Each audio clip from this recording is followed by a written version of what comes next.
Hey guys, just a quick learning for you if you want to trade supply demand. So if you can clearly see that it's taken an impulsive move downside and then it created this one and then goes on. There's a big R structure happen.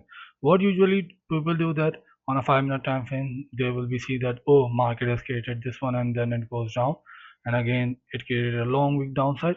So they are expecting market to tap this area and make it as a supply zone. But what markets do, market trap them and market obviously reject it, and after that market goes up and there is a major supply over here, right over here, and market tap this area and then it will come down. So just like this people get tapped because obviously they see that it is rejecting right over here, they will take the trade over here, the market will stop them out, then market will tap this area and it will reject right over here.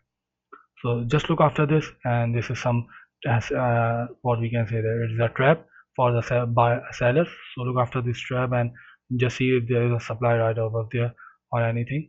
So trade that area, not the bottom one, because usually market just try to trap you. So yeah.